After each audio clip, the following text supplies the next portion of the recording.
மழையோடு சேர்ந்த குளிர் இருக்கின்ற காரணத்தினால இந்த நாளில் ஒரு சிலர் வர முடியவில்லை என்றாலும் எப்பொழுதும் வருகிறவர்கள் வந்திருக்கிறீர்கள். அவங்களுக்கு ஸ்தோத்திரம். இது அற்பமான ஆரம்பமாக இருந்தாலும் அதனுடைய முடிவு சம்பூர்ணமாக இருக்கும். ஏனென்றால் கடவுளுடைய நாமத்தினாலே கூறுகிறோம். ஆகவே தான் அவர் எங்கே 2-3 பேர் என்னுடைய நாமத்தில் முதல் கூடுவீர்களோ அவர் மத்தியில் நான் இருப்பேன் என்று சொல்லியிருக்கார். ஒரு பெருந்திரள் அல்ல. கர்த்தருடைய ஊழியம் என்பது வெறும் கூட்டம் செய்யும் ஆரவாரம் அல்ல, சிறு கூட்டம் சிந்தும் கண்ணீரின் விளைவு. ஆகவே நாளையில் வந்திருக்கிறவர்கள் அனைவரையும் மறுபடியும் ஆண்டவராக இயேசு கிறிஸ்து நாமத்தினாலே வருக வருக என்று அன்போடு வரவேற்கிறேன். கர்த்தருடைய திருநாம மகிமைக்கென்று இந்த ஆராதனை நாம் பங்கு பெற்று ஆசீர்வாதத்தோடு நாம் வந்து கடந்து செல்ல கடவுள் அனுகிரகம் செய்வாராக. ஆமென். இந்த ஆராதனையின் ஆரம்பம் பிதா, குமாரன், பரிசுத்த ஆவியின் நாமத்தில் உள்ளது. ஆமென். ஆண்டவரை நோக்கி நாம் வேண்டுதல் செய்வோம்.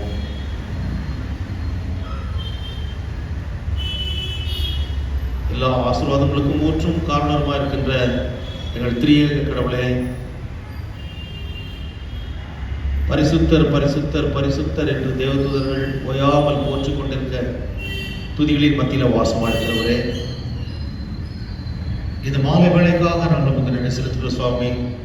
இந்த வெள்ளிக்கிழமை மாலை நேரத்தில் உம்முடைய வாழ்வழிக்கூடிய வார்த்தை உடைய வேதத்தை நாங்கள் தியானிக்க வேத ஆராய்ச்சிக்காக ஆண்டவரை நாங்கள் கூடி வந்திருக்கிறோம். அதோடு உண்மை ஆராதித்து தொழுது கொள்ளவும் உடைய ஆசீர்வாதத்தை பெற்றுக்கொள்ளவும் நாங்கள் வந்திருக்கிறோம். வந்திருக்கின்ற எங்கள் ஒவ்வொருவரையும் சுவாமி நீரே ஆண்டவரே அளவில்லாமல் தொடர்ந்து ஆசீர்வதித்து பாதுகாத்து என்னுடைய எல்லா தேவைகளையும் தொடர்ந்து சந்தித்து நீ வழிநடத்தணுமா ஜெபிக்கிறோம். என்னுடைய ஜீவன் மரணத்துக்கு எதுவாய் போய்விடாதபடிக்கு இம்மட்டுமாய் நீர் காத்து கொண்டதற்காக நன்றி செலுத்துகிறோம். தொடர்ந்து உடைய மாறாத கிருபை எங்களை தாங்கி வழிநடத்தணுமா ஜெபிக்கிறோம். இந்த ஆராதனை ஆரம்பம் முதல் முடிவு வரைக்குமாய் உம்முடைய கிருபை காருண்யம் எங்கள் ஒவ்வொருவரையும் சூழ்ந்து கொள்ளட்டும். இந்த விண்ணப்பத்தை எங்கள் ஆண்டவரும் அருமை ரட்சகருமாய் இருக்கிற இயேசு கிறிஸ்துவின் மூலமே ஜெபிக்கிறோம் பிதாவே. ஆமென். கர்த்தருடைய பரிசுத்த நாமத்தை மகிமைப்படுத்தி 72வது பாடலை நாம் பாடுவோம். சர்வலோகாதிபா நமஸ்காரம், சர்வ சிருஷ்டிகனே நமஸ்காரம். Song number 72. சர்வலோகாதிபா நமஸ்காரம், சர்வ சிருஷ்டிகனே நமஸ்காரம். சர்வலோகாதிபா நமஸ்காரம், சர்வ சிருஷ்டிகனே நமஸ்காரம். தரை கடல் உயிர்வான் சகலமும் படைத்த, தரை கடல் உயிர்வான் சகலமும் படைத்த தயாபர பிதாவே நமஸ்காரம். திரு அவதாரா நமஸ்காரம், ஜகதி ரட்சகனே நமஸ்காரம். திரு அவதாரா நமஸ்காரம், ஜகதி ரட்சகனே நமஸ்காரம். தரணியின் மனுட உயிரடைந்தோங்க, தரணியின் மனுட உயிரடைந்தோங்க, தருவினில் மாண்டோய் நமஸ்காரம். பரிசுத்த ஆவி நமஸ்காரம், பரம சத்குருவே நமஸ்காரம். பரிசுத்த ஆவி நமஸ்காரம், பரம சத்குருவே நமஸ்காரம். அருமையாய் அடியார் அகத்தினில் வசிக்கோ, அருமையாய் அடியார் அகத்தினில் வசிக்கோ, அரிய சித்தேசனம் நமஸ்காரம். மூத்தொழிலோனே நமஸ்காரம், மூனே மூன்றில் ஒன்றோனே நமஸ்காரம். மூத்தொழிலோனே நமஸ்காரம்.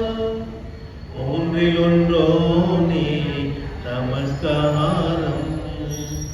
கர்த்தரி கர்த்தா கருண சமுத்ரா. கர்த்தரி கர்த்தா கருண சமுத்ரா. துத்ய த்ரியேகத்வா நமஸ்காரம்.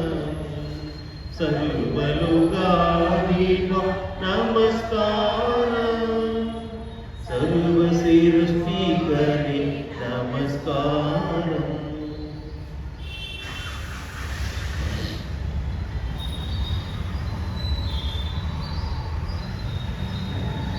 மாலை ஆராதனை மகிமை தி ஆர்டர் ஆஃப் எஸ்பர்ஸ் பக்கம் 54. ஆண்டவரே என் முதல்களை தீரந்தருளோ. அப்பொழுது அறிவிப்போ. கடவுளே என்னை விடவே தாருளோ. ஆண்டவரே எனக்கு சகாயம் செய்ய வீராய்ந்தருளோ.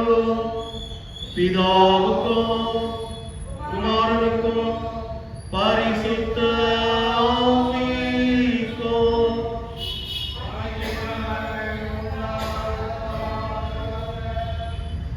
ஆதியிலும் எப்போதும் எப்போதுமான சதா காலங்களாய் இருக்கிற படியே. ஆமென். அல்லேலூயா. நாளிலே வேத ஆராய்ச்சிக்கென்று நாம் தெரிந்து கொள்ளப்பட்ட வேத பகுதி அது பழைய ஏற்பாட்டிலே ஆதியாகம புஸ்தகம் 1ஆம் அதிகாரம் வசனங்கள் 1 முதல் 25 வரை வாசிக்க கேட்போம்.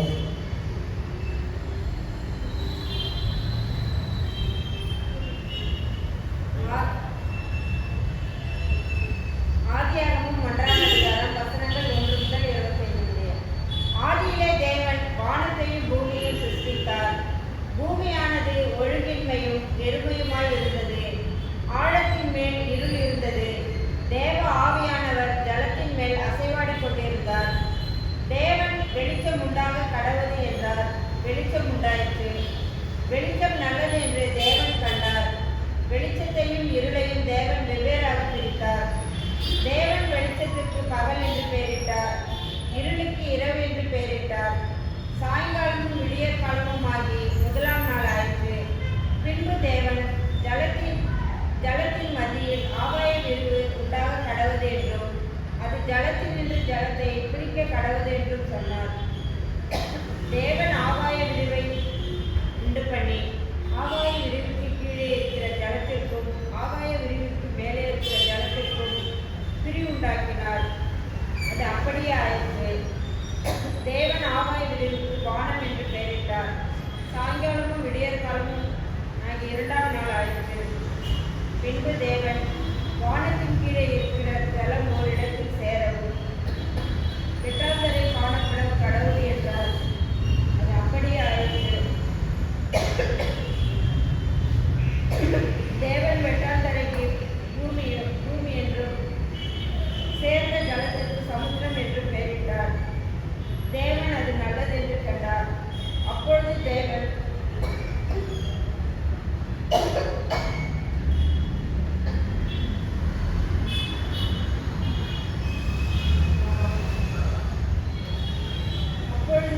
பூமியானது உள்ளேயும் விதையை பிறப்பிக்கும் கூடுகளையும் பூமியின் மேல் தங்களில் தங்கள் விதையுடைய கனிகளை தங்கள் ஜாதியின்படியே கொடுக்கும் கனி விருட்சங்களை முளைப்பிக்க கடவுள் என்றார். அது அப்படியே ஆயிற்று. பூமியானது உள்ளேயும் தங்கள் ஜாதியின்படியே விதையை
விசுவாசிக்கிறேன். அவருடைய ஒரே குமாரனும் நம்முடைய ஆண்டவருமாகிய இயேசு கிறிஸ்துவை விசுவாசிக்கிறேன். பரிசுத்த ஆவியானவர் கர்ப்பத்தில் உட்பவித்து கன்னிமரிடத்தில் பிறந்து பொந்திய பிலாத்தின் கீழ்ப்பாடு சிலுவையில் அறைந்து மரித்தெழுதப்பட்டார். பாதாளத்தில் இறங்கி 1ஆம் நாள் மரித்தெழுந்து வைத்திருந்தார். மரத்துக்கு ஏறி சர்வவல்ல பிதாவாகிய கடவுளை பார்த்து வைத்திருக்கிறார். அவ்விடத்திலிருந்து உயிரோடு மரத்தில் நியாயத்தில் கொண்டுவார். பரிசுத்தவரை விசுவாசிக்கிறேன். பொதுவான பரிசுத்தவான நியாயம் பாவ மன்னிப்பு சரீரத்துக்கு நித்திய ஜீவனுடன் விசுவாசிக்கிறேன். ஆமென்.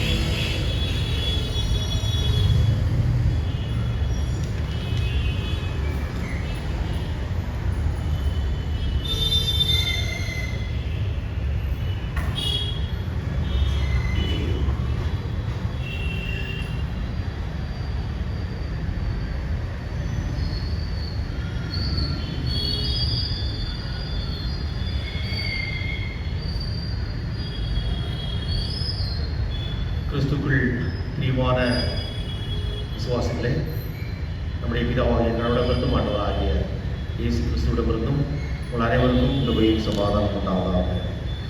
ஆமென். இந்த நாளில் வேத ஆராய்ச்சிக்கென்று தெரிந்து கொள்ளப்பட்ட பகுதி சற்று நேரத்திற்கு முன்பதாக நாம் வாசித்து கேட்ட ஆதியாகம புஸ்தகம் 1ஆம் அதிகாரம் வசனங்கள் 1 முதல் 25 வரை. இதற்கு ஒரு தலைப்பாக நான் தெரிந்து கொண்ட ஒரு தலைப்பு the creation of the heavens and the earth, வானங்கள் மற்றும் பூமியின் படைப்பு. பிரியமானவர்களே, கடந்த வாரத்திலே ஆதியிலே கடவுள் வானத்தையும் பூமியையும் படைத்தார் என்ற இந்த 1ஆம் வசனத்திலே கடவுள் என்ற ஒரு பகுதியை மாத்திரம் நாம் தியானித்தோம். அது எந்த அளவுக்கு தியானித்தோம் என்றால், அதாவது not even 1% about the divinity of God. கடவுளுடைய தெய்வீக தன்மையை நாம் 1% கூட நம்ம அதாவது ஆராய்ச்சி செய்தோம் என்று சொல்ல முடியாது. ஏனென்றால் அந்த அளவுக்கு அது மகத்துவமானது, நம்முடைய ஆராய்ச்சிக்கு எட்டாதது, நம்முடைய அறிவுக்கு எட்டாதது. ஸோ அப்பேற்பட்ட ஒரு காரியம். ஆனால் கூட ஒரு சில காரியங்களை நாம் தெரிந்து கொண்டோம். அவர் நித்திய கடவுள் என்று பார்க்கின்ற போது அவருக்கு ஆதியும் இல்லை அந்தமும் இல்லை. நித்திய கடவுள், அவர் இருக்கிறவராகவே இருக்கிறார். எப்பொழுது அவர் ஆரம்பம் எப்பொழுது முடிவு என்று தெரியாது. ஆனால் அதே நேரத்தில் அவர் ஆதியும் அந்தமுமாக இருக்கிறார் என்று வேதத்தில் பார்க்கிறோம். Is alpha as well as the omega. இந்த உலகத்திலே ஒரு துவக்கத்தை ஏற்படுத்தினவர், ஒரு முடிவையும் கொடுப்பேன் என்று சொல்லியிருக்கிறார். ஆகவே அவர்தான் ஆரம்பம் முடிவுமாக இருக்கிறார். அவரே நித்திய கடவுள். அதுதான் கடைசி வரைக்குமாய் நமக்கு என்று இருக்கின்ற ஒரு பெரிய ஒரு அசைக்க முடியாத ஒரு ஆசீர்வாதம். அவர் நித்திய பிதா. அந்த நித்திய கடவுளோடு சேர்கின்ற ஒரு நித்திய வாழ்வுக்கென்று நம்மை அழைக்கிறார். அதற்காகத்தான் இந்த அநித்தியமான உலகத்துல, நிரந்தரமற்ற உலகத்துல நாம் கொஞ்ச நாட்கள் வாழ்கிறோம். ஒரு கூடார வாழ்க்கை, அவ்வளவுதான். இப்பொழுதுமா இந்த நாளில் இந்த வேத ஆராய்ச்சிக்கு நாம் கடந்து செல்வோம். ஆண்டவரை நோக்கி ஜெபிப்போம். என் கண்மலை மீட்பெருமாகி கர்த்தாவே, வாயின் வார்த்தைகளும் என்னுடைய இருதயத்தின் தியானம் நம்முடைய சமூகத்தில் எப்பொழுதும் பிரீதியாக இருக்கிறது. ஆமென். பிரியமானவர்களே, இந்த நாளில முதல் வசனத்தின் தொடர்ச்சியை நாம் பார்ப்போம். ஆதியிலே தேவன் வானத்தையும் பூமியையும் சிருஷ்டித்தார். In the beginning, God created the heavens and the earth. இந்த டிரான்ஸ்லேஷன்ல நீங்கள் பார்க்கின்ற போது தமிழில் வானத்தையும் என்று இருக்கிறது, ஆங்கிலத்தில் ஹெவன்ஸ் என்று இருக்கிறது. இதனுடைய மூல பாஷையாகிய எபிரேய பாஷையில என்ன போடப்பட்டிருக்கிறது என்று பார்க்கின்ற போது ஷாமையும், வானங்களையும் என்று இருக்கிறதை நாம் பார்க்கிறோம்.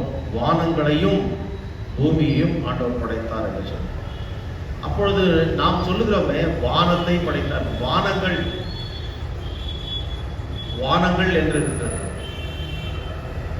வானங்கள் என்று பார்க்கின்ற போது ஒருவேளை அது எந்த இடத்துல இருக்கிறது என்று நாம் யோசித்து பார்க்கின்ற போது, வானம் எங்க இருக்குதுன்னு நம்ம கீழே எங்கே தேடி பார்க்கணும், இல்ல பூமியில இருக்குதான்னு தேடி பார்க்கணும். மேல நம்ம பார்க்கிறோமா என்றால் அது கிட்டத்தட்ட உண்மை. வானத்தையும் பூமியும் படைத்த கடவுளே. இப்போ வானம் அவர் உயர வீற்றிருப்பவர் என்று சொல்லி கடவுள் சங்கீதத்தில் நம்ம பார்த்தோம். ஆகவே வானம் என்று சொல்லுகிற போது உயரத்தான் இருக்கிறது. ஆனால் இந்த வானம் ஹெவன்ஸ் என்று கடவுள் உறைவிடம், அது அவர் வாழ்கின்ற இடமாக நாம் பார்க்கிறோம். ஆகவே ஹெவன்ஸ் என்று பார்க்கின்ற போது கடவுள் மேலே மாத்திரம் அவர் வாழ்கிறவர் அல்ல, இங்கேயும் வாழ்கிறவர். பாதாளத்துக்கு கீழேயும் அவர் அந்த மரணத்தை ருசி பார்த்து புது வாழ்வு கொடுக்க அதிலிருந்து எழுந்தவர். ஆகவே இதே பூமியிலே அவர் படைத்த அந்த ஏதேன் தோட்டத்தில் அவர் வாழ்கின்ற இடமாக அவர் வைத்தார் என்று சொன்னால் அது மிகையாகாது. பாரடைஸ், பரதீசு. சிலுவையில தொங்கிக் கொண்டிருந்த போது அந்த 2 கல்லங்களில் ஒருவன் கேட்டான், இயேசுவே உடைய ராஜ்யத்தில் வருகின்ற போது அடியனை நினைத்தருளும் என்று சொல்லி. அப்பொழுது சொன்ன, இன்றைக்கு நீ என்னுடன் கூட பரதீசில் இருப்பாய். அவர் வாழ்கின்ற இடம், அவர் இருக்கின்ற இடம் தான் பரலோகம். இன்றைக்கு இங்கே நாம் அவருடைய நாமத்தினாலே கூடியிருக்கிறோம். இங்கே 2-3 பேர் என்னுடைய நாமத்தின் நிமித்தம் கூடியிருக்கிறீர்களோ அவர் மத்தியிலே நான் இருப்பேன் என்று சொன்ன கடவுள் அவர் வாக்கு மாறாத தெய்வம். அவர் பொய் பேச மனுஷன் அல்ல, மனமாறி போக மனுபுத்திரனும் அல்ல. அவர் சொல்லியும் செய்யாமல் இருப்பாரோ, வசனத்தில் நிறைவேற்றாமல் இருப்பாரோ என்று வசனம் சொல்கிறது. ஆகவே அந்த வாக்கு மாறாத தேவன் நம் மத்தியிலே இருக்கிறார். ஆகவே வானங்களை படைத்தார் என்று சொல்லி, in the beginning God created the heavens என்று சொல்லி, ஷாமயம் என்று சொல்லி எபிரேய வார்த்தை. அதாவது it is a noun common masculine plural. அங்கே புரியுதுல்ல, plural. அப்போ ஒரு வானம் கிடையாது, வானங்கள், வானங்களை படைத்தார். noun common masculine plural absolute. இதை மாற்ற முடியாது. எவ்வளவுதான் விஞ்ஞானங்கள் என்று வந்தாலும் வானத்தின் கிரியை சத்துவத்தை அசைக்க முடியாது. அதற்கு முழு அதிகாரம் படைத்தவர் கடவுள் மாத்திரமே, படைத்த கடவுள். பிரியமானவர்களே, இங்கே நவுன் காமன் மாஸ்குலின் ப்ளூரல் என்று சொல்கின்ற போது வானம் என்பது அது ஆண் அறிகுறி இல்லையா, மாஸ்குலின். இப்போ அப்போ பெண்ணுக்கு இல்லையா எந்த விதமான ப்ராவிஷன் இல்லையா. அப்போ வானம் என்று உயர்ந்த அது ஒரு நிலைக்கு கடவுள், அது அதாவது மாஸ்குலின் ஜெண்டர் என்று வருகிறது. அப்போ பூமி, அடுத்ததாக பூமி வருகிறது இல்லையா. பூமி என்று பார்க்கும்போது ஆரன்ஸ் என்று எபிரேய வார்த்தையில ஆரன்ஸ் என்று சொல்லியிருக்காங்க. ஒரு பூமியை தான் படைத்தார் இல்லையா, வேற ஏதாவது இருக்குதா? இந்த பூமியில தான் மனுஷன் வாழ முடியும். வேறு இடங்களில வாழக்கூடிய சாத்தியக்கூறுகள் மனுஷன் முயற்சி செய்து கொண்டிருக்கிறான்.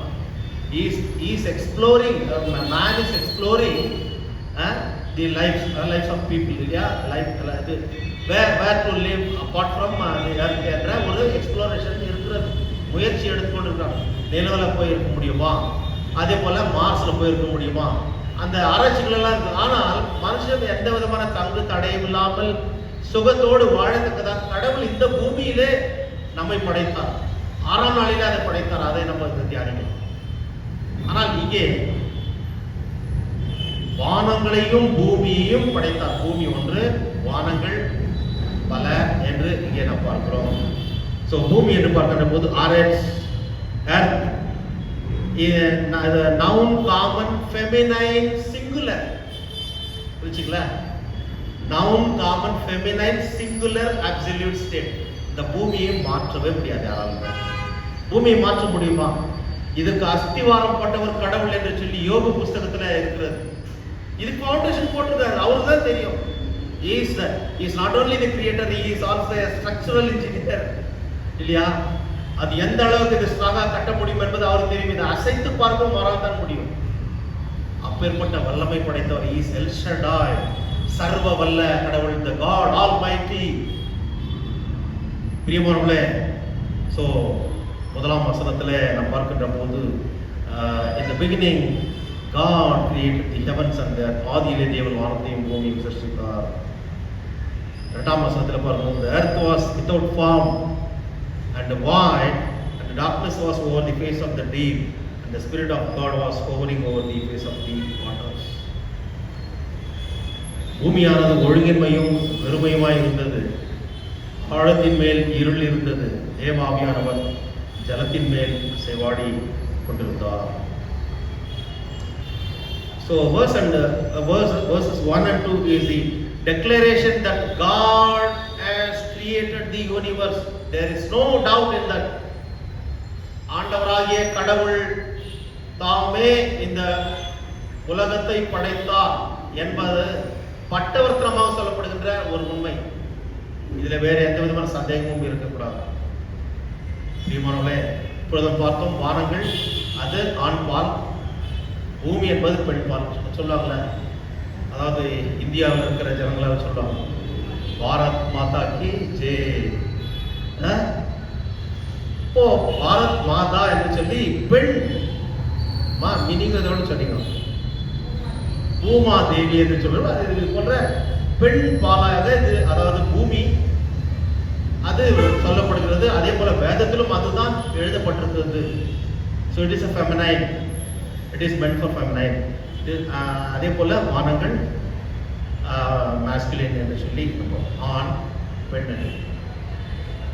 சரி பிரியமானவர்களே, இது இந்த படைப்பு ஏன் கடவுள் இதை படைக்கின்ற போது, வானங்களை பூமியை படைக்கின்ற போது பூமியானது, பூமி மேல இருக்கின்ற ஒரு இதை சொல்லுகிறேன், பூமியானது ஒழுங்கின்மையும் வெறுமையுமா இருந்தது. It was void and formless. இல்லையா? ஆழத்தின் மேல் இருள் இருந்தது. தேவாவியானவர் ஜலத்தின் மேல் அசைவாடி கொண்டிருந்தார் என்று சொல்லி, இது போல ஒரு chaotic situation, ஒரு கன்ஃபியூஸ்டு சிச்சுவேஷன் ஏன் ஏற்பட்டது என்று பார்க்கின்ற போது ஏன் என்று கேள்வி கேட்க முடியுமா? ஆண்டவர் படைச்சார், எப்படியோ அப்பல் சடை விழுந்திருக்குது, அப்பல் சடை விழுந்திருக்கிறது. அவர் படைத்து எங்கேயோ ஒரு இடத்துல போட்டுக்கிறார். இப்பொழுது இஸ் ஆர்டரிங் இஸ் கிரியேஷன், அதை ஒழுங்குபடுத்துறார். படைத்த தெய்வத்துக்கு தான் தெரியும், இது இந்தந்த இடத்துல இதை படைக்க வேண்டும், இந்தந்த இடத்துல இதை நாம் அதாவது இங்க வாழ்வதற்குரிய வழிமுறைகளை உண்டு பண்ண வேண்டும் என்று சொல்லி அவர் திட்டமிடுகிறார். ஸோ இங்க இந்த மேனேஜ்மெண்ட் என்ற ஒரு கான்செப்ட் இங்க தான் உருவாகிறது. When God created the heavens and the earth was found formless, void and formless. பூமியானது ஒழுங்கின்மையும் வெறுமையுமாய் இருந்தது. இதை சரி செய்ய வேண்டும், சீர் செய்ய வேண்டும். சீரற்ற இந்த உலகத்தையும் சரி செய்ய அவர் ஒருவரால் தான் முடியும். ஆரம்பத்திலேயே அவர் படைக்கின்ற போது இது சீர்கெட்ட, அதாவது சீரற்ற நிலையில் தான் ஒரு அப்பசடா இருக்குது. ஒரு ஆர்டர்லி கிரியேஷன் என்று இல்லை. ஏன் என்று நம்ம கேட்க முடியாது. ஏன் கடவுள் அப்படி படைக்கணும்? படைத்து அழகுபடுத்துகிறார். பூமி என்றால் இப்படிதான் இருக்க வேண்டும், இங்கதான் இருக்க வேண்டும். வானம் என்றால் நீ இங்கதான் இருக்க வேண்டும். அடுத்து சமுத்திரம் என்றால் நீ கீழே தான் இருக்க வேண்டும். அதற்கு அளவுகோலை வைக்க வேண்டும் என்பதுதான் அவருடைய திட்டம். அதை தான் நீங்க பார்க்கிறோம். So இது எல்லாவற்றையும் அவர் வெறும் வார்த்தையாலே படைத்தார். Elohim reveals his power by creating everything by merely speaking the word. ஒரே ஒரு வார்த்தை அவர் சொல்ல சொல்ல சொல்ல நடந்தது. அந்த வார்த்தைக்கு அவ்வளவு வல்லமையா, அந்த சத்தம், கர்த்தருடைய சத்தம் வல்லமை உள்ளது, அது மகத்துவம் உள்ளது என்று சொல்லி சங்கீத புஸ்தகத்திலே நாம் பார்க்கிறோம். So it began when God spoke everything into existence. It began when God spoke everything into existence. அவர் சொல்ல சொல்ல இந்த காரியம் நடந்தது. Just use a verbal command. சொல்லுகிறார், நடக்கிறது. ஏனென்றால் எல்லாம் அவருக்கு, அவருடைய கட்டுப்பாட்டிலே இருக்கிறது என்பதை நாம் புரிந்து கொள்ள முடியும். கிறிஸ்துக்குள் பிரியமானவர்களே, வேதத்தில் ஏன் இப்படி அது ஒரு ஒழுங்கின்மையும் அதாவது வெறுமையுமா இருந்தது, இதற்கு என்ன காரணம் என்று சொல்லி வேதத்தில் எதுவும் போடப்பட்டிருக்கவில்லை.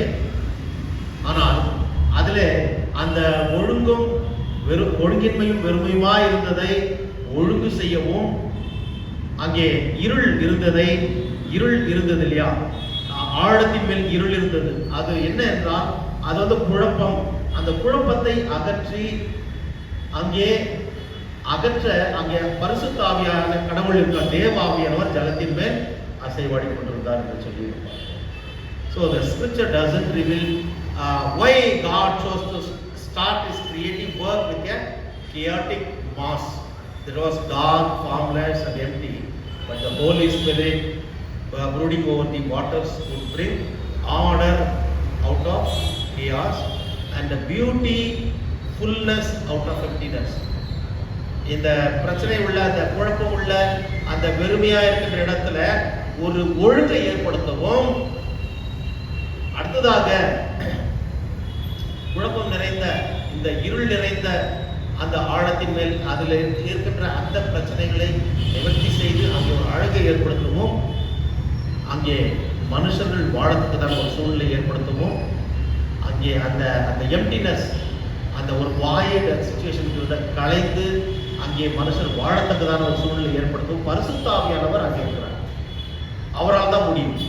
ஆகவேதான் பழைய ஏற்பாட்டில் பார்க்கின்ற போது தேவ ஆவியானவர், the spirit of God was hovering over the face of the waters என்று பார்க்கிறோம். பிரியமானவர்களே, அவ்வளோ ஒரு இது this is what the truth about the creation. இன்னொரு பக்கம் பார்க்கின்ற போது ஒரு அதாவது மித், அதாவது கட்டுக்கதை என்று சொல்ல பூனை கதைகள் என்று கூட சொல்லலாம். அந்த காலத்தில் வாழ்ந்த மக்கள், அதாவது ஏன்ஷியன்ட் வெஸ்டர்ன் ஏஷியா இன்னைக்கு பிரச்சனை இருக்கிற இடம் அதுதான். அந்த பக்கம் பார்க்கின்ற போது அவர்களெல்லாம் அந்த நியரஸ்ட் கண்ட்ரிஸ் என்று சொல்கிறோம், மிடில் ஈஸ்ட், கல்ஃப், அதெல்லாம் சேர்ந்தது. ஸோ அங்கே அவர்கள் பார்க்கின்ற போது அவர்கள் நம்பின ஒரு நம்பிக்கை என்னென்றால், கடவுள் எப்படி படைத்தார், கடவுள் படைத்தார் என்று சொல்லி இஸ்ரவேல் மக்கள் மாத்திரம் நம்பினார்கள். எப்பொழுது நம்பினார்கள் என்றால், ஆபிரகாமை அழைத்து அவருடைய தேவன் என்று சொல்லி அந்த பர்சனல் காட் என்ற ஒரு வெளிப்படுத்துதலை, அதாவது ஒரு ரெவலேஷனை அவர் கொடுக்கின்ற போதுதான் இது தெரிந்தது. அதுவரைக்கும் அவர்கள் ஏதோதான் கடவுளை வணங்கி கொண்டிருந்தார்கள், படைத்த படைப்புகளை அவர்கள் வணங்கி கொண்டிருந்தார்கள். கீழே, அதாவது இந்த சமுத்திரத்திலே கடவுள் படைத்த அந்த, அதாவது மான்ஸ்டர்ஸ் என்று சொல்லி அரக்கர்கள் எத்தனை மான்ஸ்டர் சொல்லுது, அவர்களுக்கு உள்ளுக்குள்ள சண்டை போட்டு அங்க அந்த கடலுக்குள்ள நிறைய தெய்வங்கள் என்று சொல்லி, தேவர்கள் என்று சொல்லி அவர்களெல்லாம் அந்த அரக்கர்களோடு சண்டை போட்டு அதன் மூலமாக தான் பூமி உண்டானது என்று சொல்லி அவர்கள் நம்பினார்கள். அது உண்மை கிடையாது. வானத்தையும் பூமியையும் உண்டு பண்ணின கடவுளால் தான் இது நடந்தது என்று சொல்லி வேதம் நமக்கு சொல்கிறது. அதைத்தான் அன்றைக்கு கடவுளால் தெரிந்து கொள்ளப்பட்ட இஸ்ரவேல் மக்களும் நம்பினார்கள். அதற்கு முழு முதல் சாட்சி யார் என்றால் ஆபிரகாமை தெரிந்து கொள்ள, அவனுடைய முன்னோரும் கூட தேராக அவர்கள் எல்லாம் கூட யாரை வணங்கி கொண்டிருந்தார்கள் என்றால் அஞ்ஞானிகளாக இருந்தார்கள். படைத்த படைப்புகளை வணங்கி கொண்டிருந்தார்கள். ஆனால் படைத்த கடவுளை வணங்க வேண்டும் என்று சொல்லி ஆபிரகாம் மூலமாக கடவுள் இந்த ஒரு பெரிய மாற்றத்தை கொண்டு வருகிறார். So Genesis presents with one God who alone created all things from nothing and is still in control of his creation. மிக தெளிவாக இந்த ஆதியாகமம் புத்தகத்தில் என்ன பார்க்கிறோம், ஒரே கடவுள் எலோஹிம், அவர் எங்கும் நிறைந்தவர், எங்கும் வாழ்கின்ற கடவுள், அவர் மாத்திரமே வானத்தையும் பூமியும் அண்ட சராசரத்தையும் படைத்தார். வேறு எதுவும் அதற்கு கிடையாது. வேறு எந்த காரணத்தினாலே வானமும் பூமி உண்டாகவில்லை என்பது மிக பட்டவர்த்தனமாக சொல்லப்படுகின்ற ஒரு உண்மையாக இருக்கிறது. படைத்தது மாத்திரமல்ல, அவருடைய ஆளுகையிலே இருக்கிறது. அந்த ஒரே கடவுளுடைய ஆளுகையிலே இருக்கிறது. Still in his control. எப்படி என்று பார்க்கின்ற போது அவருடைய ஆளுகையின் கீழாக இருக்கிறதா? இவ்வளவு பெரிய விஞ்ஞானம் எல்லாம் வருகிறது, இவ்வளவு பெரிய கட்டுப்பிடிப்புகள் எல்லாம் வருகிறது. ஆம், அவருடைய கட்டுப்பாட்டிலே இருக்கிறது.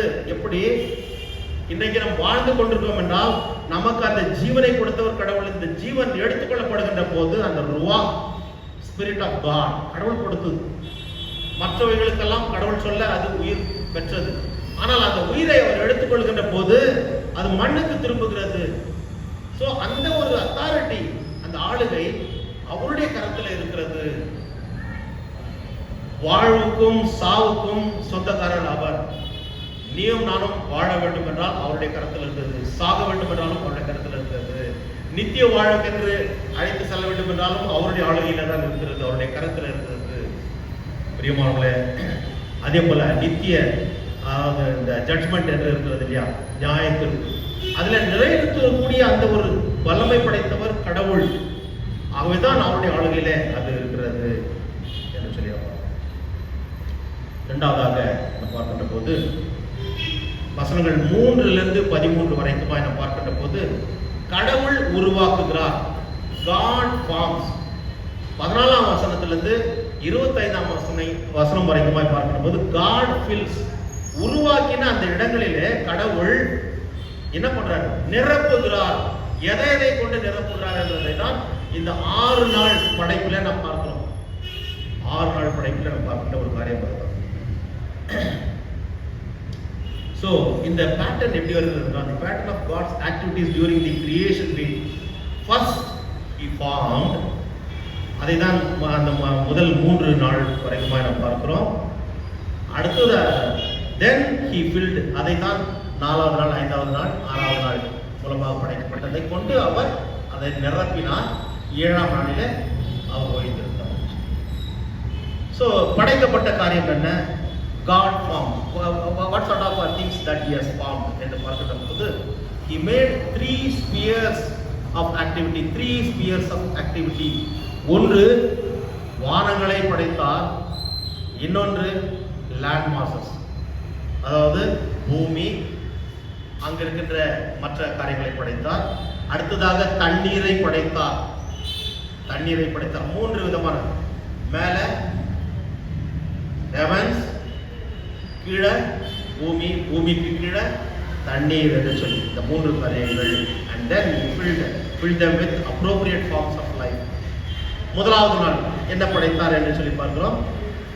3வது வசனத்துல தேவன் வெளிச்சம் உண்டாக கடவுள் என்றால் வெளிச்சம் உண்டாயிற்று. அவ்வளவுதான், ஒரே வார்த்தை.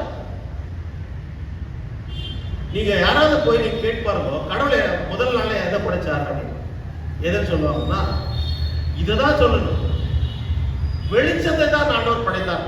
மற்றபடி ஆதியில கடவுள் வானத்தையும் பூமியும் படைத்தார் சொல்லி எப்ப படைச்சாரு யாருக்குமே தெரியாது. ஆனா அதன் பிறகு ஒரு வார்த்தை சொல்ல நடந்தது எது என்றால் வெளிச்சம். அதை நீங்க மறக்கவே கூடாது, வெளிச்சம். God commanded the light to shine and then separated the light from the darkness. பாருங்க, அது மாத்திரம் இல்ல, வெளிச்சம் உண்டாக கடவுள் என்ற பிறகு வெளிச்சம் நல்லது என்று தேவன் கண்டார். அவருக்கு தெரியும் எதை முதலாவது படைக்க வேண்டும், எதை 2வது படைக்க வேண்டும், 3வது படைக்க வேண்டும் என்று சொல்லி மிக துல்லியமாக அறிந்தவர், சகலத்தையும் அறிந்த கடவுள். வெளிச்சத்தையும் இருளையும் தேவன் வெவ்வேறாக பிரித்தார். தேவன் வெளிச்சத்துக்கு பகல் என்று பெயரிட்டார், இருளுக்கு இரவு என்று பெயரிட்டார். சாயங்காலமும் விடியற்காலம் ஆகி முதலாம் நாள் ஆயிற்று. பிரியமானவர்களே, இந்த லைட் என்ற வார்த்தைக்கு எபிரேய வார்த்தையில ஹோர் என்ற அர்த்தம். ஹோர் அதாவது அதற்கு அர்த்தம் என்ன என்றால் இல்லுமினேஷன் ஆர் லுமினரி, வெளிச்சமான. அடுத்தது லைட்டிங், அதுவும் வெளிச்சமான சொல்லி. இன்னொரு அர்த்தம் சந்தோஷமான என்ற அர்த்தம். வெளிச்சத்துக்கு இன்னொரு அர்த்தம் என்ன? சந்தோஷமான. அதாவது அகத்தின் அழகு முகத்தில் தெரியும். சில சந்தோஷமா இருக்கிறது முகத்துல பார்த்தா தெரியும். அவங்க சந்தோஷமா இருந்தாங்கன்னா அதுதான் வெளிச்சத்தின் அடையாளம். கடவுளே சுத்த இருதயத்தை அந்த இதுல உம்முடைய முகத்தை என்னை விட்டு அதாவது பிரகாசிக்கிற முகத்தை என் மேல் வீச செய்யும் என்று சொல்கின்ற போது அவர் கோபமா இல்லை, அவர் சந்தோஷமா இருக்கிறாரு. இல்லைன்னா அவர் முகத்து மேல அவர் கோபமா இருக்காருன்னா அவர் காட்டவே மாட்டார் முகத்தை. ஸோ அந்த வெளிச்சத்தின் அதாவது ரகசியம் என்று பார்க்கிற போது இதுதான் ஹாப்பினஸ். ஸோ நம்ம கூட சந்தோஷமா இருக்கிறோம்னா முகத்துல ஒரு பிரகாசமா இருக்கும். பிரகாசம் என்பது தான். இல்லை துக்கமா இருக்கிறது will look as our face will look like a pale look. So அது போல வித்தியாசங்கள் அதில் இருக்கிறது. ஆகவே இந்த வெளிச்சத்தை கடவுள் அதாவது பிரிப்பது என்பது, சேர்ப்பது என்பதுதான் கடவுளுடைய திட்டம் அல்ல, பிரிப்பது கூட கடவுளுடைய திட்டமா இருக்கு. கடவுள் மனுஷனை சேர்த்தார், கணவன் மனைவியாக சேர்த்தார். அவர்களை பிரிப்பது நல்லதல்ல இல்லையா? ஒன்றாக சேர்த்தது கடவுள். ஆகவே தேவன் நினைத்ததை மனிதன் பிரிக்காதிருக்க கடவுள். ஆனால் கடவுள் இங்கே சில காரியங்கள் தேவை என்பதால பிரித்தார். இந்த வெளிச்சத்தை இரண்டாக பிரித்து வெளிச்சத்துக்கு பகல் என்றும் இருளுக்கு இருள் என்றும் பெயரிட்டார். So he separated the light from the darkness. புரிஞ்சுங்களா? He separated the light from the darkness. So அந்த டார்க்னஸ் ஆராய்ச்சி பண்ணோம்னா பல நாள் ஆகும். அதே போல லைட்டை பத்தி அதாவது டிஸ்கஸ் பண்ண ஆரம்பிச்சோம்னா, வேத ஆராய்ச்சி பண்ணோம்னா பல நாட்கள் ஆகும். ஒரே வார்த்தையில சொல்றேன் நான். அதனால ரொம்ப டீப்பா போக வேண்டியதில்லை. ஆனால் ஏன் இந்த ஒரு பிரிவு என்பது ஏற்படுத்தினார் என்றால், ஒன்று வெளிச்சம் என்பது கடவுளை மையப்படுத்தி சொல்கின்ற ஒரு வார்த்தையாக இருக்கிறது. The light came from God himself என்றால் இந்த வெளிச்சம் கடவுளிடத்திலிருந்தே வந்தது. யோவான் 1:5 பார்க்கின்ற போது God is light. தேவன் வெளிச்சமா இருக்கிறார், தேவன் ஒளியா இருக்கிறார், அவரில் எவ்வளவேனும் இருள் இல்லை என்று சொல்லி 1 யோவான் 1 நாம் பார்க்கிறோம். அதே போல சங்கீதம் 104:2 பார்க்கின்ற போது, அதே போல ஆபகுக் 3:3-4 வரை பார்க்கும்போது God wears light as a garment. வெளிச்சத்தை தன்னுடைய ஆடையாக அவர் அணிந்து கொண்டிருக்கிறார் என்று இருக்கிறது. கடவுளை நாம் அப்படியே தரிசிக்க முடியாது. because he is supernatural being, he is supreme being. அவர் மனுஷ உருவெடுத்து இந்த உலகத்திலே வந்தார். நாம் பார்த்தோம், இந்த உலகம் பார்த்தது. ஏனென்றால் 1000 சூரியன்களை காட்டிலும் பிரகாசமானவர், ஒளியிலே வாசம் பண்ணுகிறவர், ஒருவராய் சாபம் பண்ணவர், சேரக்கூடாத ஒளியிலே வாசம் பண்ணுகிறவர். நீங்கள் ஏசாயா தீர்க்கதரிசன புஸ்தகங்களை பார்த்தீங்கன்னாங்க, அந்த செராபின்கள் அவரை, அந்த கெருபீம் செராபின்கள் அவரை ஓயாமல் பரிசுத்தர் பரிசுத்தர் பரிசுத்தர் என்று துதித்துக் கொண்டது. எப்படின்னா நெருப்பு போல இருக்க அந்த தூதர்கள் அந்த சட்டைகளை மூடி, கண்களை மூடி, கால்களை மூடி, சேனைகளை கர்த்தர் பரிசுத்தர் பரிசுத்தர் பரிசுத்தர் என்று சொல்றார். அந்த அளவுக்கு பரிசுத்தமான கடவுள் வெளிச்சத்தில் வாசப்படுகிறவர். வெளிப்படுத்தின விசேஷங்களோட பார்க்கலாம். The eternal city will enjoy endless light without the help of the sun or moon. அந்த நித்திய நகரம் என்று சொல்லி, நித்திய ராஜ்யம் என்று நமக்கு இருக்குது. அங்கே அதாவது ஒரு சூரியனும் கிடையாது, அங்கே சந்திரனும் கிடையாது. அவரே நித்தியமாய் பிரகாசிக்கிற கடவுள் இல்லையா? வெளிப்படுத்தின விசேஷம் 22:5 படிக்குமா? எடுத்தீங்களா? படிங்க. அதுதான் விஷயம். So the eternal city will enjoy endless light without the help of the sun or moon. அங்கே ராகாலம் இராது, சூரியனுடைய வெளிச்சமும் அவர்களுக்கு வேண்டுவதில்லை. ஆமா, தேவனாகிய கர்த்தரே அவர்கள் மேல் பிரகாசிப்பார். தேவனாகிய கர்த்தரே அவர்கள் மேல் பிரகாசிப்பார். ஏனென்றால் அவர் பிரகாசிக்கிற ஒளி. கிறிஸ்துவுக்குள் பிரியமானவர்களே, so light is associated with the God, Christ. தேவனாகிய கர்த்தர் கிறிஸ்துவை குறித்து நாம் பார்க்கின்ற போது யோவான் 8:12 பாருங்கள். அங்கே பார்க்கின்ற போது அதனுடைய கிறிஸ்துவே உடைய வெளிச்சமா இருக்கிறார் என்று சொல்லி யோவான் 8:12 நாம் பார்க்கிறோம். அதே போல the light is also associated with the word of God. சங்கீதம் 119 105 வசனத்துல 130 வசனத்துல நாம் பார்க்கிறோம்.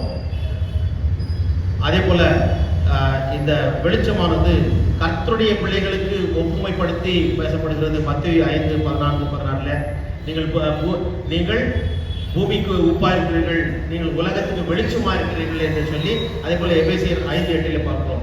அடுத்ததாக கர்த்தருடைய ஆசீர்வாதத்திற்கு கூட இந்த வெளிச்சம் ஆனது ஒப்புமைப்படுத்தி பேசப்படுகிறது. நீதிமொழிகள் 4:18 காட்ஸ் பிளஸிங்ஸ்.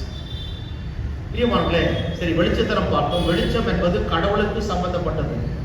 இன்னொரு பக்கம் டார்க்னஸ், இது தேவையா என்று பார்க்கும்போது தேவை என்பதை கடவுள் அறிந்தார், நமக்கு தேவை.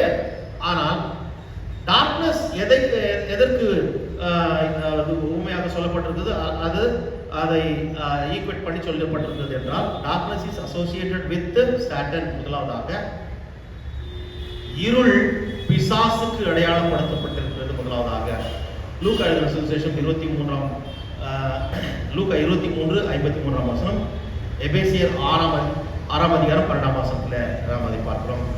அடுத்ததாக இந்த இருள் என்பது பாவத்திற்கு ஒரு அடையாளமாக சொல்லப்பட்டிருக்கிறது.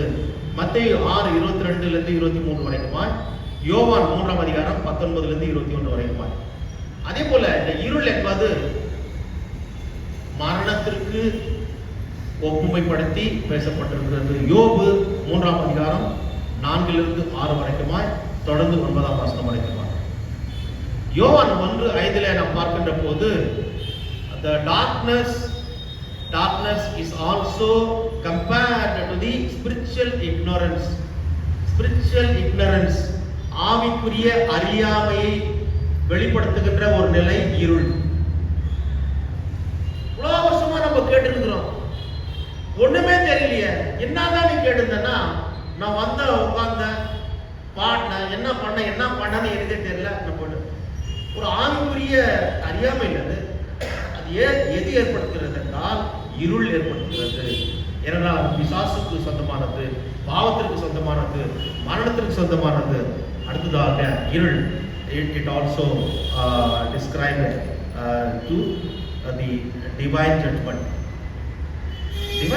தெய்வீக ஒரு நியாயத்தீர்ப்புக்கு நிகராக சொல்லப்படுகிறது என்றால், ஆம், நியாயத்தீர்ப்பு நாளிலே நாம் என்ன செய்தோமோ அது நமக்கு வரப்போகிறது. அநியாயம் செய்தோம், இன்னும் அநியாயம் செய்யணும், அசுத்தமா இருக்கணும், இன்னும் அசுத்தமா இருக்கணும், நீதி உள்ளவன் இன்னும் நீதி செய்யணும், பரிசுத்தம் உள்ளவன் இன்னும் பரிசுத்தமாகணும். இதோ நான் சீக்கிரமாய் வருகிறேன், அவன் செய்து தக்க பலன் அவனோடு கூட வருகிறது என்று சொல்லியிருக்கிறார். ஆகவே அவர் பிரியமாய் நடந்த வாழ்க்கை வாழ்ந்து ஓட்டத்தை ஓடி முடித்தவர்களுக்கு பரலோகம், அங்கே அவர் வெளிச்சமாக இருப்பார், அங்கே இருள் என்பதில்லை.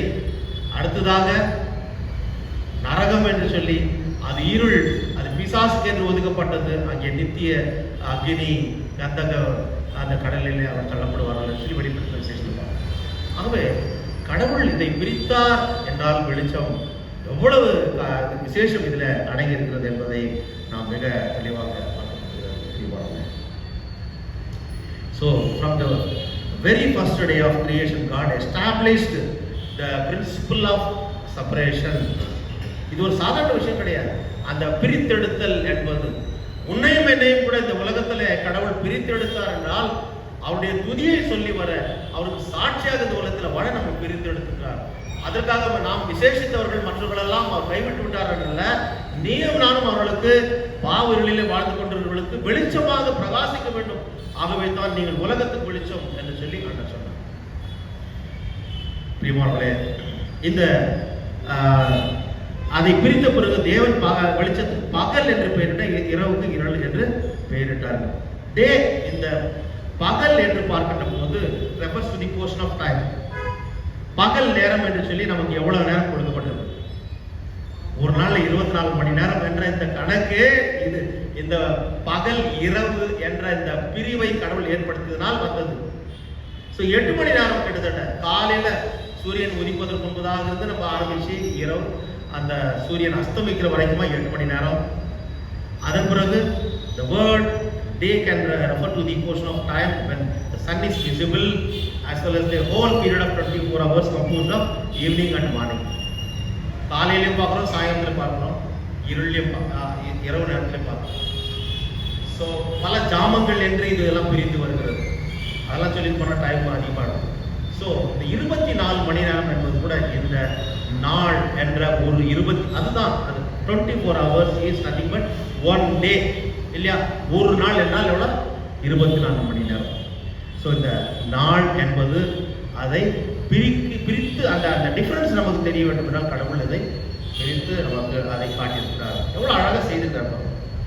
2வது நாள் 6ஆம் வசனத்துல 8ஆம் வசனத்துல பார்க்கின்ற போது God created ஜலத்தின் மத்தியில் ஆகாய விரிவு உண்டாக்கப்படுவது என்றும், அது ஜலத்திலிருந்து ஜலத்தை பிரிக்கப்படுவது என்றும் சொன்னார். ஜலம் என்று சொல்லும்போது தண்ணீர் இல்லையா? And God said, let there be an expanse in the midst of the waters and let it separate the waters from the waters. So தண்ணீரிலிருந்து தண்ணீர் பிரியணும். அப்போ எங்கதான் தண்ணீர் இருக்குது? மேல இருக்குதா? எஸ், மேல தண்ணீர் இருக்குது. நீ இங்கிருந்து இவாபரேஷன் ஆகி போய் அந்த ப்ராசஸ் மூலமா தான் தண்ணி வருது கிடையாது. மேல கடவுள் வைத்திருக்கிறார். அவர் அந்த வானத்தின் சத்துவங்களை அசைக்கின்ற போது அதெல்லாம் எப்படி அந்த டேம்ல இருந்து எப்படி திறந்து விட்டாங்க அது போல வரும். அந்த மதகுகள் எல்லாம் திறக்கப்படும். அவர் அந்த தண்ணீர்கள் மத்தியிலிருந்து அவர் பிரித்தார். So ஆச்சரியமா இருக்குல்ல. This is how we see the wisdom of God in creation. அவருடைய அந்த அழகு, அவருடைய அதாவது ஞானம், கடவுளுடைய ஞானம் என்பது அவருடைய படைப்பில் நாம் பார்க்கிறோம். So expanse between upper waters and the lower waters. Lower waters என்று சொல்கின்ற போது சமுத்திரம், கடல் இல்லைங்களா? And made heaven the sky. மேல அந்த மத்தியத்தில் இருக்கிற அந்த இது எக்ஸ்பான்ஸ் இருப்பாங்க, அதுதான் firmament என்று சொல்லி எக்ஸ்பான்ஸ். அது வந்து டிரான்ஸ்லேஷன் பார்க்கும்போது என்னது ஆகாய விரிவு, அதுதான் பிரிச்சு எடுக்கிறார். இது இப்படி அதாவது சப்ரஸ் ஆயிடுச்சு, பிரிச்சு எடுக்கிற எக்ஸ்பாண்ட் பண்றாரு. இப்படி ஒட்டி நிறுத்தி எடுக்கிறார். ஸ்ப்ரிங் சிஸ்டம் மாதிரி மேல ஆகாய விரிவு, கீழே வந்து அண்டர் வாட்டர்ஸ், மத்தியில் பூமி என்பதை firmament என்று பார்க்கும்போது எக்ஸ்பான்ஸ் ஆகாய விரிவு என்றால் அதனுடைய அர்த்தம் டு பீட் அவுட் என்று சொல்லி. சரி, இதெல்லாம் கொஞ்சம் ரொம்ப வேகமான ரொம்ப டீப்பாக பண்ணணும், நிறைய டைம் எடுக்கும். 3வது நாள் அவர் என்ன படைத்தார்? 9ஆம் வசனத்திலிருந்து 13ஆம் வசனம் வரைக்கும் ஆயிரம் பார்க்கும் போது God gathered the waters and caused a day a dry land to appear. சரி, மேலே பிரிச்சாச்சு ஆகாய விரிவு, கீழே தண்ணீர், அது சமுத்திரம் இதை பண்ணியாச்சு, மத்தியத்தில் பூமி இருக்கு. அந்த இடத்துல வாழ வேண்டும், மக்கள் வாழ வேண்டும் என்பதற்காகத்தான் இந்த காரியத்தை கடவுள் படைத்தார் இல்லையா? மக்கள் வாழ வேண்டும் என்பதற்காக தான் இந்த காரியத்தை படைத்தார். God's creation involves separating, setting boundaries, ordering. ஏன்னா இந்த ஆழத்தின் மேல் இருள் இருந்தது, அதை தேவாலயம் அதாவது மாற்றி அமைக்க வந்தார் என்ற இந்த காரியத்தை நம்ம பார்க்கணும்ல. ஸோ இதன் மூலமாக this watery chaos ordering is necessary because this ordering is necessary for the purpose of removing the chaos in order to create a space for life to flourish. இங்க வாழக்கூடிய ஒரு நிலைமையை கடவுள் ஏற்படுத்தினான்னா தான் இங்க ஒரு மனுஷனை படைக்க முடியும், மற்ற மிருகங்களை இங்கே வாழ படைக்க முடியும். அதற்குரிய வசதி அதாவது அந்த he has to facilitate, he has to see that yes, this is a place that the living beings can live என்ற ஒரு எண்ணத்தை அவர் ஃபர்ஸ்ட் சாட்டிஸ்ஃபை ஆகும், அவர் திருப்தி அடையும். ஆகவே அதற்குரிய ஒரு சாத்தியக்கூறுகளை இந்த பூமியிலே அவர் உண்டு பண்ணினார். அதுதான் என்று சொல்லி நம்ம பார்க்கிறோம். பூமி அடுத்து இந்த பூமியில் அப்படியே விட்டுட்டாருனாக்கா நம்ம வாழ முடியுமா? மனுஷரும் இல்லை, எதுவும் இல்லை, எதையுமே படிக்கல அவர். மற்றது புல்லுகள் முளைக்கும்படியாக அவர் செய்கிறார். God also caused plant life to appear on the earth. 9ஆம் வசனம் 13ஆம் வசனம் போய் பார்க்கிற போது அடுத்து விதைகள் தரக்கூடிய செடிகள் முளைக்கிறது, பழங்கள் உண்டு பண்ணுகின்ற செடிகள் உண்டு பண்ணுகிறார், மரங்கள் வருகிறது. இன்னைக்கு பாருங்க, இந்த environment is also very very important for us, for a blessed life for the human beings. இதெல்லாம் இந்த ஆக்சிஜன், ஃப்ரெஷ் ஆக்சிஜன் நம்ம கொடுக்குது இல்லையா? இந்த செடி கொடி எல்லாம் இது இயற்கையெல்லாம் வெட்டி நம்ம என்ன பண்ணிடுறோம், டீஃபாரஸ்டேஷன் பண்ணிடுறோம். அதனால என்ன ஆகுதுன்னா கார்பன் மோனாக்சைடு வருது, கார்பன் டை ஆக்சைடு வருது, என்னென்ன இது அதாவது ஏர் பொல்யூஷன் வரணுமோ அதெல்லாம் வந்து இன்றைக்கு நமக்கு அது பெரிய ஒரு வேதனையை ஏற்படுத்திக் காரணம் மனுஷன் தான். இன்னும் மனுஷன் இன்னும் படைக்கல, இது ஆரம்பத்தில் படைக்கப்பட்டது இதுதான். இதை நம்ம பார்ப்போம். 10ஆம் வசனம் 12ஆம் வசனத்துல கர்த்தர் தாம் உண்டு பண்ணின அனைத்தும் நல்லதே கண்டார். ஸோ புல்லு முளைச்சாச்சு, விதைகள் தருகின்ற செடிகள் எல்லாம் முளைச்சாச்சு. அடுத்து பழ மரங்கள் எல்லாம் ரொம்ப அதை பச்சை பசையில் அப்படி பூத்து குலுங்குது. ஆண்டோடைய படைப்பு இயற்கையை நீங்கள் போய் ரசித்து பாருங்க. நீங்கள் அந்த யூடியூபுக்குள்ள நீங்கள் போட்டு பாருங்க. இந்த 4K அந்த இதில் 4Kல 8K இதில் நிற்போம். அப்போ முதல்ல ஹை டெஃபினிஷன் HD இதில் பார்த்தீங்களா, அந்த இயற்கைக்கு நிகராக இந்த உலகத்தில் செயற்கை எதுவுமே கிடையாது. அவ்வளோ அழகு, ஒரு ஆள் படைக்கப்பட்டது. பிரியமானவர்களே, 11ஆம் வசனத்தில் பாருங்க, forth vegetation parts of vegetation, parts of creation are invited to join with God in the process of creating and healing. இவைகளெல்லாம் கூட அவருடைய ஆளுகையில சேர்ந்து நமக்கு பயன்படுத்த வேண்டும் என்று சொல்லி இன்னொரு படைப்பு, மற்ற படைப்புகள் எல்லாம் அவர் படைத்துக் கொண்டிருக்கிறார். அவரோடு கூட சேர்ந்து அவைகளும் சந்தோஷப்பட்டு களி கூறுகின்ற ஒரு காரியம். அடுத்ததாக நம்ம பார்க்கணும், மூன்றாவது காட் வில்ஸ். 14ஆம் வசனத்திலிருந்து 25ஆம் வசனம் வரைக்கும் பார்க்கணும். 4ஆம் நாள் God has now created 3 spaces. நல்லா தெரியும், the land, the seas and the expanse of the sky. பூமியையும் ஆகாய விரிவையும் கீழே தண்ணீரையும் சமுத்திரத்தையும் படைத்தார் என்று சொல்லி அதைத்தான் நான் 4ஆம் வசனத்தில் 5ஆம் வசனத்தில் 6ஆம் நாள் நான் அவருடைய கிரியேஷன் நம்ம பார்க்கிறோம். இதன் மூலமாக என்ன ஆண்டவர் சொல்லுகிறார் என்றால், அந்த மேல இப்போ ஆரம்பத்தில் பார்க்கும்போது it was void and formless. சந்திரன் எங்க வச்சிருந்தாருன்னு தெரியல, சூரியனை எங்க வச்சிருந்தாருன்னு தெரியல, மற்ற அந்த கேலக்சிஸ் இல்லையா எங்க இருந்ததுன்னு தெரியல. ஆனா இப்போ என்ன பண்றாரு, அழகா அந்த ஹெவன்லி பாடிஸ்ல, அந்த எக்ஸ்பான்ஸ், அந்த ஸ்கைல வந்து என்ன பண்றாரு, God placed the heavenly bodies and assigned them their work. சூரியனை எடுத்து அங்க நீ இங்க தான் இருக்கணும், இது பூமி ரொட்டேட் பண்ணும்போது நீ செய்ய வேண்டிய காரியம். ஸோ அதாவது டிஸ்கிரிப்ஷன் ஆஃப் ஒர்க் இருக்கு இல்லையா, ஜாப் டிஸ்கிரிப்ஷன், நீ இந்த காரியத்தை நீ செய்யணும் அப்படின்றது அவர் இது பண்றாரு அந்த சூரியன். அதே போல சந்திரனுக்கு, நட்சத்திரத்துக்கு. ஸோ இதுதான் கடவுளுடைய அந்த படைப்பினுடைய மகத்துவம். எவ்வளோ அழகா இருக்குது இல்லையா. யோபு புஸ்தகத்தில் நீங்க உங்க வீட்டில் போய் படிச்சு பாருங்க, அவருடைய படைப்பை வந்து அவ்வளோ அழகா சொல்லியிருப்பாங்க. பிரியமானவர்களே, இந்த நாலு நேரம்ன்றதெல்லாம் இந்த சூரியன், சந்திரன், நட்சத்திரம் மூலமாக தான் வருது. சூரியன், சந்திரன், நட்சத்திரம் மூலமாக தான்.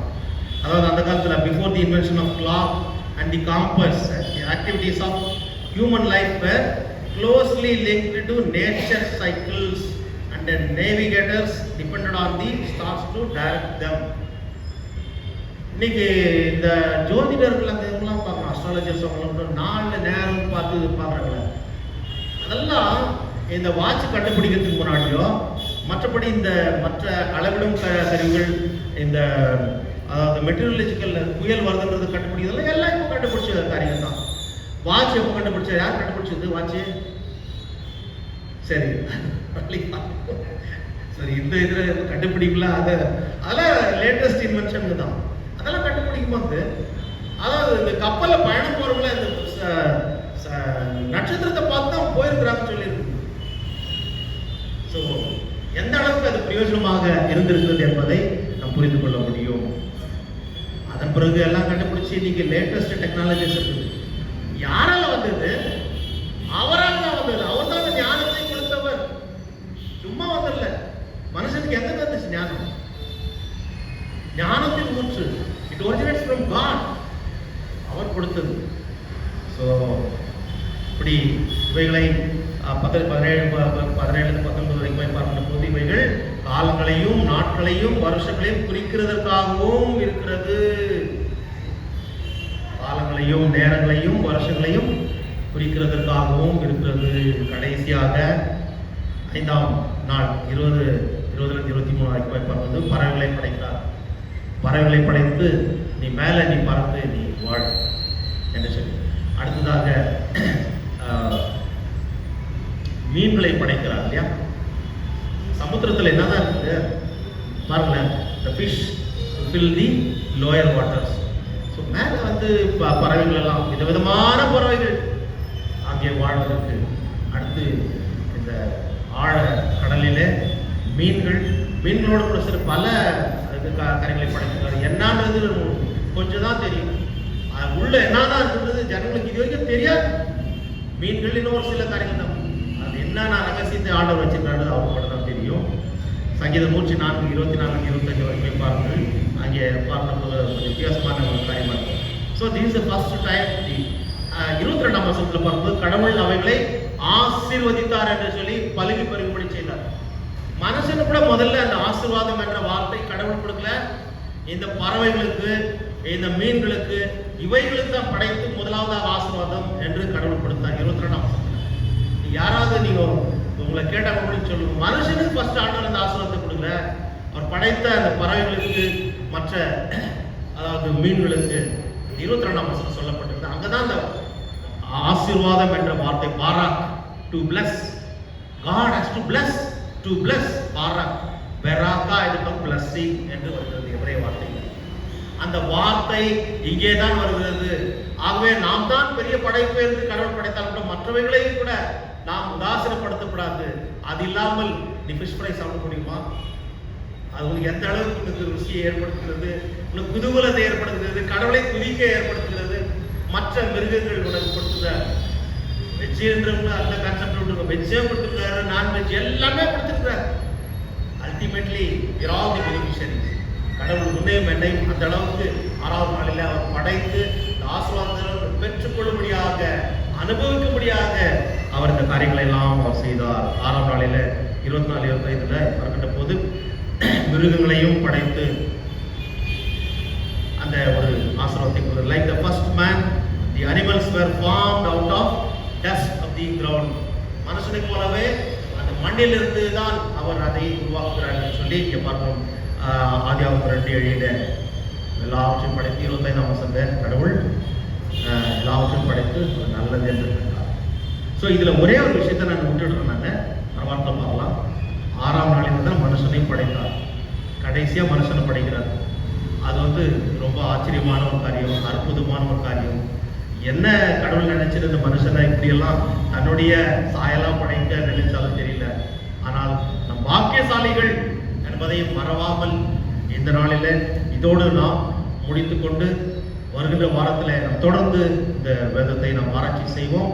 கர்த்தர் தாமே இந்த வார்த்தைகளின் மூலமாக பலப்படுத்தி ஆசீர்வதித்து காப்பாராக. ஆமென். எல்லாவற்றுக்கும் தெய்வீக சமாதானம் நம்முடைய இருதயங்களையும் சிந்தனைகளையும் கிறிஸ்து இயேசுக்குள்ளாக நம்மை பலப்படுத்தி காப்பாராக.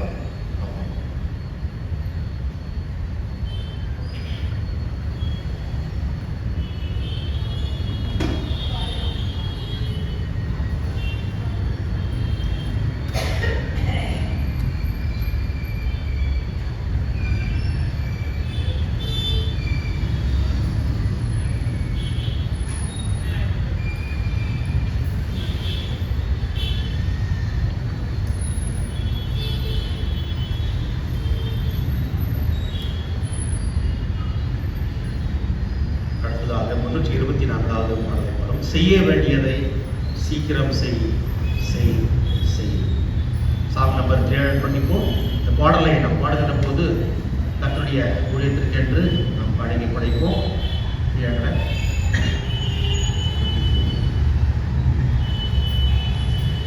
செய்ய வேண்டியதை சீக்கிரம் செய் செய் செய் செய் செய் செய்ய வேண்டியதை. வையகமும் அதன் வாழ்வுகளும் மிக மகிமை பெருமை பொருளானதுவோ. வையகமும் அதன் வாழ்வுகளும் மிக மகிமை பெருமை பொருளானதுவோ.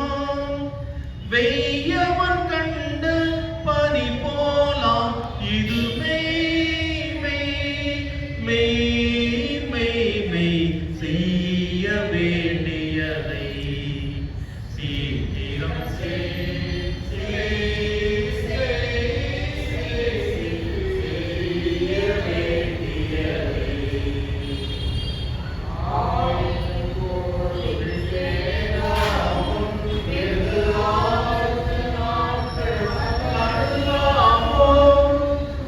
ஆவியும் கூடுவிட்டேகாமும் வெகு ஆபத்து நாட்கள் வந்தழுங்காமோ. தேவசுதன் ஜகரண்டை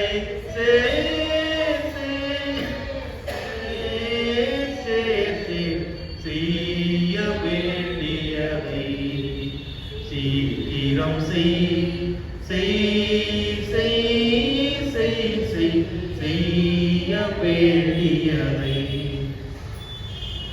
ஔவியம் பெருமை அகந்தை அசுத்தமும் அகற்றி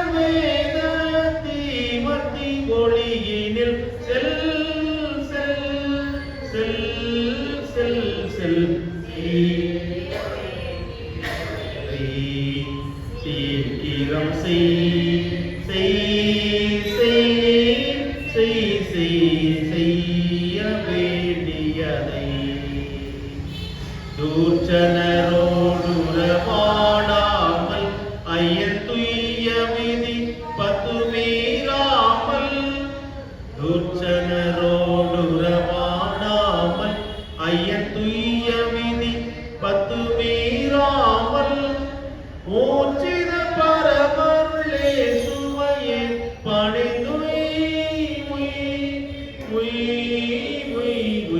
செய்ய வேண்டியதை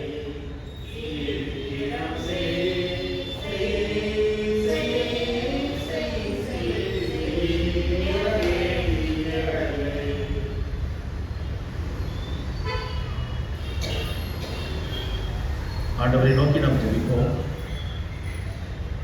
சர்வத்துக்கும் வல்ல நித்திய கடவுளே,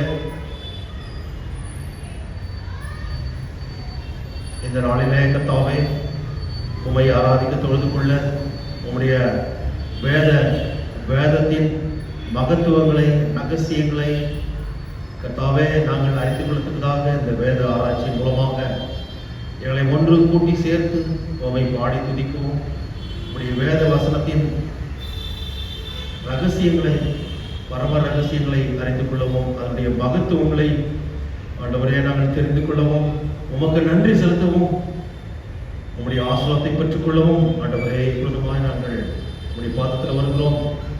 எங்களோடு நீர் பேசினதற்காக நன்றி செலுத்துகிறோம்.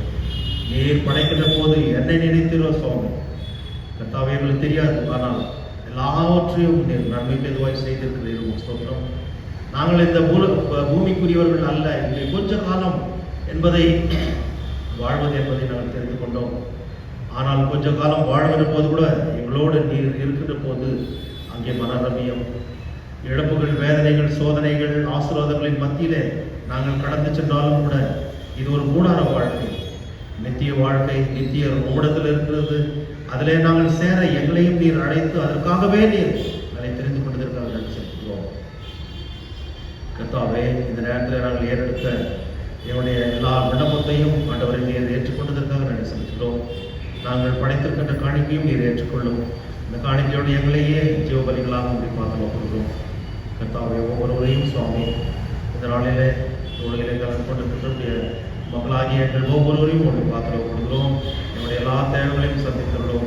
எங்களை போஷித்து பராமரித்து பாதுகாத்து தொடர்ந்து உங்களை சொல்லி முடியாத இரக்கத்தினால் தந்தைக்குரிய அன்பினால் எங்களை பாதுகாத்து வழிநடத்தும். இவைகளையும் உம்மிடத்தில் நான் கேட்க மறந்த எல்லா ஆத்ம சரீரங்களையும் சுவாமி எங்கள் ஒவ்வொருவரும் படவில்லாமல் கொடுத்து நீ வழிநடத்தும் மாற்றிருக்கிறோம். நோய்ப்பட்ட மக்களுக்காக ஜெபிக்கிறோம். கர்த்தாவே அவர்களுக்கு நல்ல சுகத்தையும் பலத்தையும் ஆரோக்கியத்தையும் நீர் கட்டிட சுவாமி. சேஷமாக திருச்சபையினுடைய பொருளாளர் திரு விக்டரை அவர்களுக்காக நாங்கள் வேண்டம் செய்கிறோம். அந்த காலங்களில் ஆண்டவரை நெருக்கமாக சிகிச்சை பெற்று வருகிற போது இது காயப்படுகிற அவரை தொற்று நீர் சுகப்படுத்த மாற்றிருக்கிறோம். ஆண்டவரை அதே போல ஆண்டவரே திருச்சபையினுடைய முன்னாள் செயலர் திரு வில்லியம் ஜார்ஜ் அவருடைய வில்லியம் அவருடைய மருமகன் ஜான் பாலுக்கு ஆண்டவரே அவர் சிகிச்சை பிறகு ஆண்டவரை கொடுத்த சுகத்திற்காக நாங்கள் செலுத்துகிறோம். பரிபூர்ண சுகத்தை அவர் பெற்றுக்கொள்ள திரும்பி செய்துள்ளோம். அதே போல திருச்சபையினுடைய ஒவ்வொரு திரு சில்வஸ்டர் ஸ்டாலின் ஜெபிக்கிறோம்.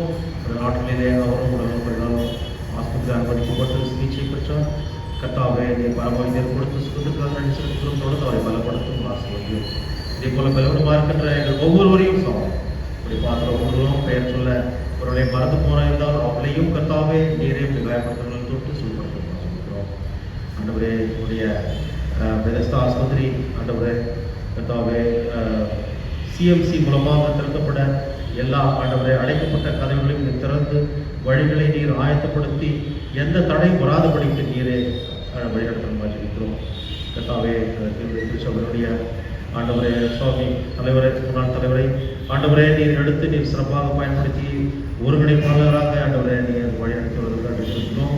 கர்த்தாவே அவருடைய வழிகாட்டுதலுக்கு எல்லா மக்களும் ஆண்டவரே தன்னுடைய ஆண்டவரை ஒத்துழைப்பை கொடுத்து சீரும் சிறப்புமாக நடத்த இருக்கிறது. கர்த்தாவே அதே போல இந்த டிசம்பர் மாதத்தில் நடக்க இருக்கின்ற பஜனை ஊழியர்களுக்காக நன்றி செலுத்துகிறோம். அதே போல மாதர் ஞாயிறு கர்த்தாவே மாதர் ஞாயிறு குறித்தும் ஆண்டவரை பேசி அதனையும் ஆண்டவர் டிசம்பர் மாதத்தில் நடத்த ஆண்டவரை திட்டமிட்டு வருகின்ற இந்த காரியத்தை இப்படி பார்த்து வைக்கிறோம். அதே போல மற்ற எல்லா பண்டிகை காலங்கள் ஆண்டவரை சிறுவர் ஆராதனை மற்றும் கிறிஸ்துமஸ் ஆராதனை, வருட முடிவு ஆராதனை, புது வருட ஆராதனை, இப்படி எல்லா நிகழ்வுகளையும் உங்களுடைய பார்த்து வைக்கிறோம். இதற்குரிய காரியங்கள் எல்லாம் திட்டமிட்டு சீரும் சிறப்புமாக உங்களுடைய திருநாம மகிமைக்கென்று நாங்கள் செய்ய கருவை செய்துள்ளோம். இவைகளை உங்களிடத்தில் நாங்கள் கேட்க மறந்த எல்லாத்தையும் சரியான மாதிரி எங்கள் ஆண்டவரும் மறுபரிசுமா இருக்கிற இயேசு கிறிஸ்து மூலமே ஜெபிக்கிறோம் பிதாவே. ஆமென். பரமண்டலத்தில் எங்கள் பிதாவே, உடைய நாமம் பரிசுத்தப்படுவதாக, உடைய ஆட்சி வருவதாக, உடைய சித்தம் பரமண்டலத்திலே செய்யப்படுவதாக செய்யப்படுவதாக. ரெண்டு வேலைகள் ஆவார்த்தை நிறுத்தாரும் எங்களுடைய நாளைக்கு பண்ணிக்கிற தொலைவத்தினர் பண்ணி எங்களை சோதனை உட்பட பண்ணாமல் தீங்கு நிறுத்தி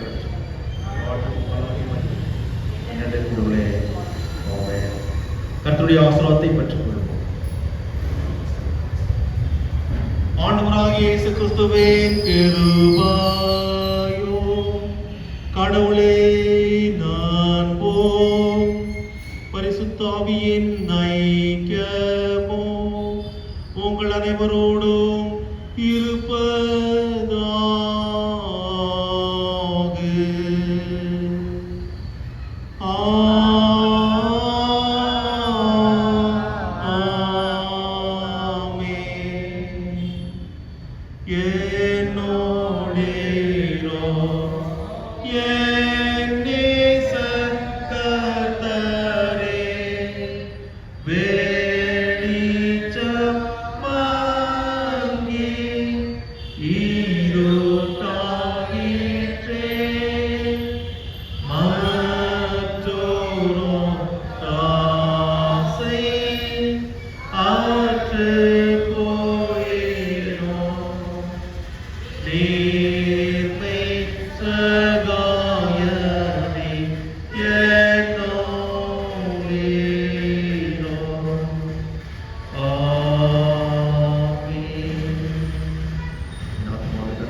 சபையாளர்களுக்கும் ஆண்டவராகிய இயேசு கிறிஸ்து நாமத்தினால் ஸ்தோத்திரங்களையும் வாழ்த்துக்களையும் தெரிவித்துக்